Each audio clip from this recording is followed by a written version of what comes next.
Hi, welcome. In this video we will be talking about the rule system of SYMBAROUM, the dark fantasy role-playing game by the Swedish developer Järnringen.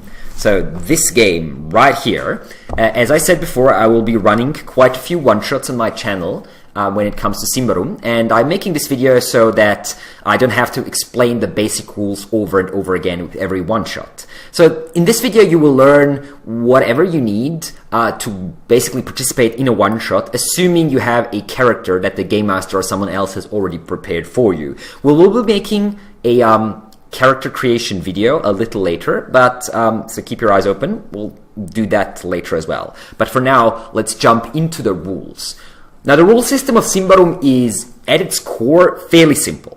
You have 8 different attributes, and all those attributes are between 5 and 15.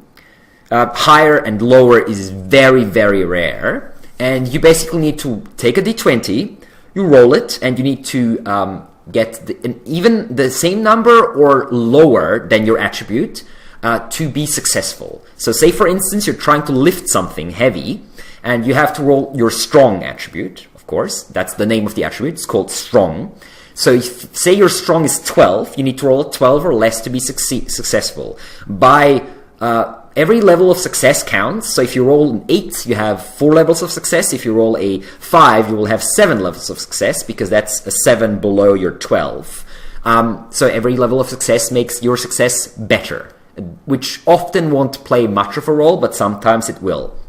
These attributes can be modified by the game master by giving you a plus or minus on your stat, depending on how difficult the task that you are trying to do is. For instance, if you're lifting a heavy boulder, the game master might give you a -5 on your strong, so you'll have to roll a 7 or less, because 12 minus 5 is 7, to succeed to lift this heavy boulder. If it's not such a heavy boulder, the game master might give you a +3, so all of a sudden you only have to roll a 15 or less to succeed, which means that rolling low in SYMBAROUM is good when it comes to nearly all the checks except for damage, where rolling high is good, and having high stats is also good.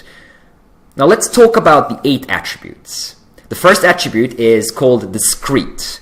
Discreet determines how silent you are, how agile you are, and how, well, discreet you are. It basically determines how good you are at all these things that are classically associated with a rogue character. Sneaking, pickpocketing, picking locks, lying to people, that sort of thing.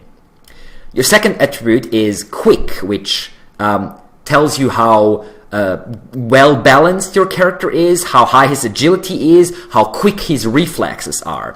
Quick can be quite important in battle, because both initiative and your character's defense, what you're rolling to avoid being hit, are based on this stat. The cunning attribute tells you your wit, your knowledge, and your education. The strong attribute is telling you how much muscles your character has, but also his amount of stamina and his toughness. So how many hits can he take, how much health does he have, is directly influenced by the strong attribute. The accurate attribute is hand-eye coordination. It is mostly important in combat and very rarely used outside of combat. It is used for both melee attacks and ranged attacks. The vigilant attribute tells you how sharp your senses are and how aware your character is of his surroundings. And then the resolute attribute is your willpower, your resistance to influence. So could be pain, could be intimidation and such. And also how good you are with magic. A strong will can control the magic in SYMBAROUM. A weak one cannot. So everyone who has some sort of magical powers, every character will have a fairly high resolute attribute. And then the very last of the 8 attributes is persuasive, which is basically your charm attribute. How good are you with people? How good are you at making people do what you want them to do, using your words and gestures and such. Now, a second very important thing in the rules of SYMBAROUM is the fact that the game master never rolls dice. Might sound weird, but that's how it is. So if Say, for instance, someone's trying to sneak up on you, it's some NPC. The Game Master is not rolling the NPC's discreet. Instead, you are rolling your vigilant to see if you hear him, but your vigilant is modified by the NPC's discreet. So the higher the NPC's discreet is, the more negative a modifier you will get. We won't get into that in too many details, because your Game Master will always tell you how much minus or how much plus you get to your attributes before you roll.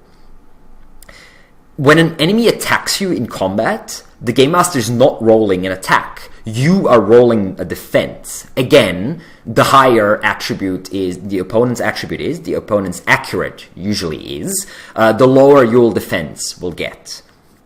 Not counting the attributes now, the most important part of your character is his abilities. Now, abilities are basically special powers that your character has, and they determine how experienced a character is in SYMBAROUM. So an experienced character in the world of SYMBAROUM will not necessarily have higher attributes than a beginner's character, but instead he will have many more and higher level abilities than a beginner's character. Abilities in the world of SYMBAROUM have 3 different levels, or nearly all abilities do, not every single one. Novice, Adept, and Master.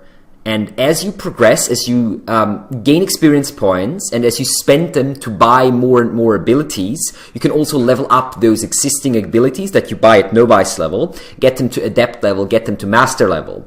Now, Adept level and Master level are more expensive to buy, but they're also more and more powerful. And the beauty about SYMBAROUM is there is no classes, so you can buy whatever abilities you want, providing you have enough experience points to afford them. So you can mix and match and make a rogue, fighter, mystic character without any problems. But we'll talk about this in more detail during character creation. Most of the abilities in SYMBAROUM are geared towards combat, but there's also many other abilities, like spells, for instance, every single spell is its own ability, which means that every single spell also has a Novice, Adept, and Master level, which means that you can become stronger and stronger at a specific spell. Other abilities allow you to break the rules or bend them a little. For instance, there is an ability that allows you to use your Vigilant attribute for ranged attacks instead of your accurate attribute, because your senses are so supernaturally sharp that you can basically catch glimpses of the future and read the opponent so well that you know where he will be, which makes it much easier for you to hit him with a bow. That's as much as the fluff explanation for this rule is anyway. Now, combat in SYMBAROUM is also not too difficult. There is no initiative roll. How it works is whoever has the higher quick attribute goes before the one with the lower quick attribute. During your turn in combat in SYMBAROUM, you have a move action and you have a combat action. A move action is things like obviously moving, jumping and such. It is also things like drawing a weapon. It is also things like disengaging from an enemy and so on. And then an attack action is most likely casting a spell, using some sort of potion or artifact, or activating an ability sometimes. And of course, attacking someone, whacking someone with a melee weapon or shooting him with a ranged weapon. Usually how an attack works is you're rolling your accurate to hit, or whatever other stat, if you have special abilities that allow you to attack with a different attribute. And you are modifying this attribute by the opponent's defense. If an opponent is trying to attack you, you are rolling your defense modified by the opponent's accurate, or whatever stat he's using to attack you with. If you succeed, you hit an attack, and the opponent will soak a little bit of the damage that you're rolling with his armor. If the enemy attacks you and you fail your defense, you are hit. If you succeed your defense, you dodge or you parry and you take no damage. If you are hit, then you will take a specific amount of damage, say for instance 5 damage from an attack of that an NPC deals against you. And now you can soak that damage with your armor. Your armor doesn't influence your defense, but it gives you a soak. It gives you a soak die, basically. So light armor gives you 1d4 soak, medium armor gives you 1d6 soak, and heavy armor gives you 1d8 soak. Which means you roll that specific die, and you subtract it from the damage you have taken. Say your character is wearing medium armor, you are hit by something that deals 5 damage, you roll a 3 on your d6 from your medium armor, which means you take 2 damage you lose 2 health, basically. And that's all really you need to know about combat. Anything more detailed will be on your character sheet, or the Game Master will explain to you before the combat or during the combat. Magic in SYMBAROUM is very interesting. There is no such thing as a mana pool. There is no such thing as spell slots. So technically you can just keep casting and casting and casting and casting. However, magic in SYMBAROUM is dangerous. Playing with powers beyond the mortal realm can and often does lead to corruption of your flesh and the corruption of your mind. Every time you cast a spell, especially if the spell is not part of your mystical school that you're a part of, or if you're part of no mystical school at all, you will gain corruption. So you can continue casting spells if you want to, but you will accumulate more and more and more and more corruption until you reach your corruption threshold, which is determined by your resolute, or go over it, and then bad things start happening. And by bad things, I mean bad things for you, the player, and his character, and a lot of fun things for the Game Master, because corruption can be a lot of fun. Usually how spells work is they are an ability that you have bought, so they're either at Novice, Adept, or Master level, and they require a Resolute check to activate. And as I said, they lead to corruption a little bit, or more, depending on the spell and depending on how familiar you are with it. And that's pretty much all you need to know about magic as well. And that is also all you need to know about the rules of SYMBAROUM. Thanks you for watching. Everything else will be explained to you by your Game Master. So he or she, or me, if I'm your Game Master, will tell you everything beyond this. But don't worry about that for now. You know everything you need to know, and we will see you in the game. And I hope you survive, and I hope you're not eaten, and I hope you're not corrupted. Actually, scratch that. I kinda hope you get corrupted. That's a lot of fun, as I said, for the Game Master. Until then, stay safe. Bye-bye.